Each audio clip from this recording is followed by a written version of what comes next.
वालेकुम नाजरीन, मैं हूं अब्दुल रज़ाक खट्टी। आखिरकार वही हुआ जिसके हवाले से हम गुज़िश्ता दिनों में आपके साथ बातें कर रहे थे।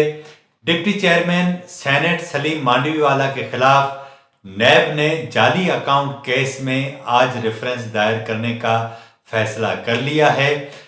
जाली अकाउंट केस में जो रेफरेंस सलीम मांडवीवाला साहब के ऊपर दाखिल किया गया, उसमें जो इल्ज़ामात हैं उन इल्ज़ामात के मुताबिक सलीम मांडवीवाला को kidney hills plots allotment case में बाकायदा मुल्ज़िम नामजद कर दिया गया है।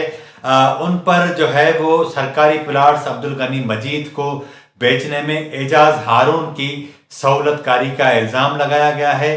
रेफरेंस में सलीम मांडवीवाला के साथ नदीम मांडवीवाला, एजाज हारून, अब्दुल गनी मजीद और मुबैना बेनामी तारिक महमूद को भी मुल्ज़िम नामजद किया गया है। एजाज हारून ने किडनी हिल्स फलक नुमा में प्लाट्स की बैक डेट फाइलें तैयार की थी, रेफरेंस में ये कहा गया है। जबकि ये भी कहा गया है कि सलीम मांडवीवाला ने प्लाट्स अब्दुल गनी मजीद को फरोख्त करने में एजाज हारून की मावनत की थी। इसी तरह रेफरेंस में ये भी कहा गया है कि हिस्से में रकम से सलीम मांडवीवाला ने पहले एक बेनामी के नाम पर प्लाट खरीदा। सलीम मांडवीवाला ने बाद में वो प्लाट बेचकर दूसरे फ्रंटमैन के नाम पर बेनामी शेयर्स खरीदे।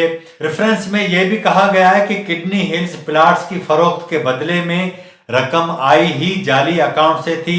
सलीम मांडवीवाला और एजाज हारून को 14 करोड़ रुपए जाली अकाउंट से वसूल हुए। सलीम मांडवीवाला और नदीम मांडवीवाला ने इसी रकम से मंगला व्यू कंपनी के शेयर खरीदे। शेयर्स बेनामी तारिक महमूद के नाम पर खरीदे गए। ये रेफरेंस में वो इल्ज़ामात हैं जो मैंने आपके साथ शेयर किए। प्रोग्राम में आगे बढ़ने से पहले हमारे जो नए नाजरीन हैं उनसे गुजारिश है कि जिन्होंने हमारा चैनल सब्सक्राइब नहीं किया वो चैनल सब्सक्राइब कर लें। प्रोग्राम को आगे बढ़ाते हैं। आपको याद होगा कि डिप्टी चेयरमैन सलीम मांडवीवाला ने तकरीबन कोई 1-1.5 माह पहले इस सिलसिले में एक तहरीक कहें कि शुरू की थी। उन्होंने मुख्तलिफ कारोबारी जो ऑर्गेनाइजेशंस हैं उनके अहदेदारों से मुलाकात की, कराची में गए और मुल्क के जो दीगर बड़े शहर हैं उनसे उनकी मुलाकातें हुई और इंसानी हुकूक के हवाले से नैब ने जो कार्रवाइयाँ की थी और जो लोग मुतासिर थे उन लोगों से मुलाकातें की। और उसके बाद एक बड़ा तवील सिलसिला चला और उसमें एक बड़ी तादाद थी लोगों की जिन्होंने डिप्टी चेयरमैन सलीम मांडवीवाला से राब्ते किए और उन्होंने कहा कि अगर वो उन्हें किसी भी सेनेट कमेटी में बुलाएंगे या कमेटी ने उन्हें बुलाया तो वो नैब के हवाले से जो उनके ऊपर जुल्म हुआ है या उन्हें ब्लैकमेलिंग का शिकार किया गया वो उस हवाले से न सिर्फ सारे सबूत देंगे बल्कि वो तमाम चीज़ें भी के सामने रखेंगे जो उनके साथ रवा रखी गई या जो उनके ऊपर गुजरी। इसी सारे मंजरनामे में जब ये मुख्तलिफ लोग डिप्टी चेयरमैन से मिल रहे थे तो एक खातून जिनके हवाले से एक वीडियो लीक आई थी नैब चेयरमैन के हवाले से, उस खातून ने भी डिप्टी चेयरमैन सलीम मांडवीवाला से रब्ता किया।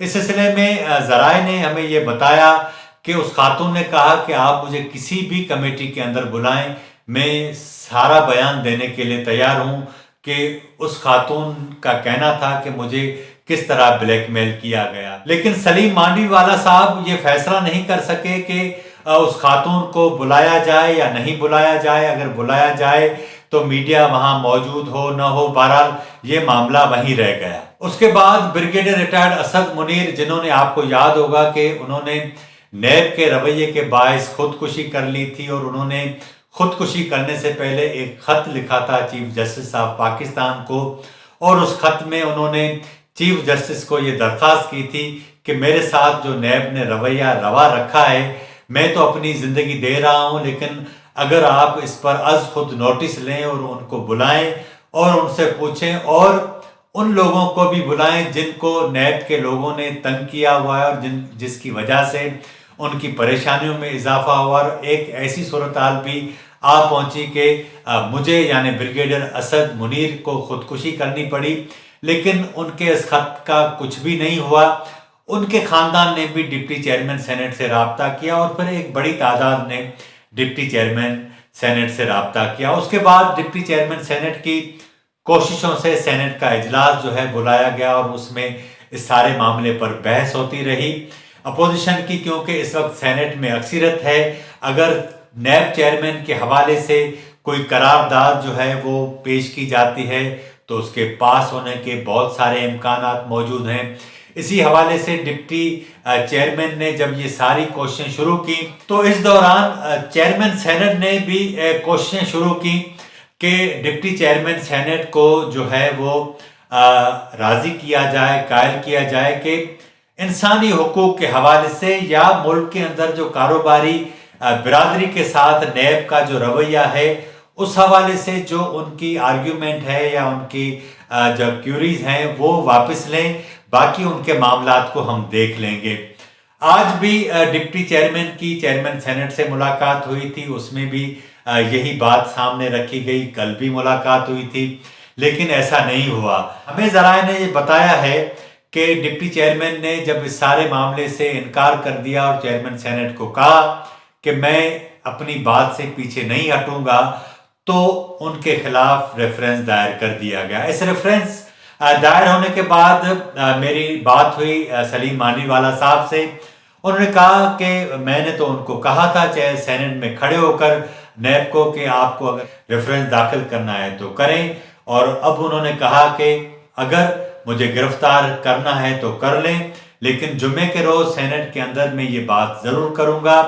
نیب کے خلاف جتنی بھی آوازیں اٹھتی ہیں ان کو جو ہے وہ دبانے کے لیے مختلف ہتھ کنڈے شروع کر دیے جاتے ہیں۔ آپ کو یاد ہوگا کہ گزشتہ سال 1.5 سال سے بلاول بھٹو زرداری جب بھی نیب کے خلاف بولتے تو ان کو کوئی نہ کوئی نوٹس جاری کر دیا جاتا، اور اس کے بعد مولانا فضل الرحمان کے ساتھ بھی ایسا ہی ہوتا رہا ہے۔ نون لیگ نے تو ٹھیکہ لیا ہوا ہے پوری نیب کا، ان کے تمام جو اہم سرکردہ رہنما ہیں وہ نہ صرف نیب کی پیشیاں بھگت رہے ہیں، ان کے اوپر ریفرنس دائر ہیں۔ اسی طرح شہباز شریف صاحب، حمزہ شہباز اور باقی جو جتنے بھی لیڈران ہیں وہ نیب کے شکنجے کے اندر تو ہیں ہی، لیکن اب ملک کا جو ایوان بالا ہے اس کے ڈپٹی چیئرمین بھی اب اس زد میں آ چکے ہیں۔ اس ساری صورتحال نے ایک بات کو تو بالکل واضح کر دیا ہے کہ نیب کو جس طرح ایک خود مختاری اور ایک آزادانہ طریقے سے اپنا کردار ادا کرنا چاہیے وہ نہیں کر رہا۔ نیب کی جتنی بھی ایکٹیویزم ہمیں نظر آتی ہے لیکن پاکستان میں کہیں بھی کرپشن کم نہیں ہوئی۔ سرکاری دفاتر میں جو سسٹم آج سے ایک بڑا عرصہ پہلے لاگو تھا وہی ابھی تک رائج ہے، اس میں 1% کی بھی کمی نہیں آئی۔ جو لوگ رشوت لیتے تھے وہ وہی لے رہے ہیں۔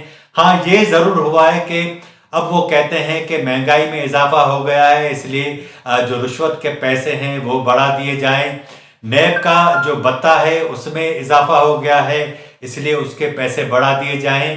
یہی سبب تھا کہ ڈپٹی چیئرمین سینٹ نے کہا تھا سینٹ کے ایوان کے اندر کھڑے ہو کر کہ نیب کے جتنے بھی افسران ہیں ان کی نوکری میں آنے سے پہلے جتنی جائیداد تھی وہ کتنی تھی، اور نوکری میں آنے کے بعد اب جائیداد میں کتنا اضافہ ہوا ہے، ان تمام چیزوں کی تحقیقات ہونی چاہیے، ان کی ڈگریاں ان کی تصدیق ہونی چاہیے۔ لیکن اس سارے معاملے کے اوپر چیئرمین سینٹ ابھی کوئی تعارف لینے کے لیے تیار نہیں ہے کیونکہ یہ پورا ایک گٹھ جوڑ ہے جو ایک دوسرے کو سپورٹ کیے ہوئے چل رہا ہے۔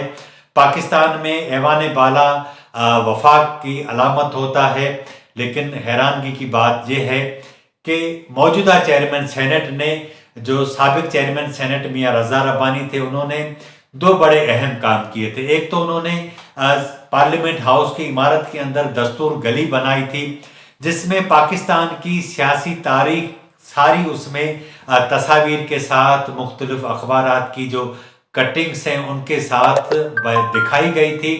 موجودہ چیئرمین سینٹ صادق سنجرانی صاحب نے اس دستور گلی کو تالا لگوا دیا ہے، جبکہ جو میوزیم بنایا گیا تھا سینٹ کی جانب سے اس کو بھی تالا لگوا دیا۔ اور تیسرا بڑا کام انہوں نے یہ کیا ہے کہ اپنے دفتر کی دونوں جانب سے जो है वो शीशे की रुकावटें खड़ी कर दी हैं। अब कोई भी आम आदमी वहाँ से गुजर नहीं सकता।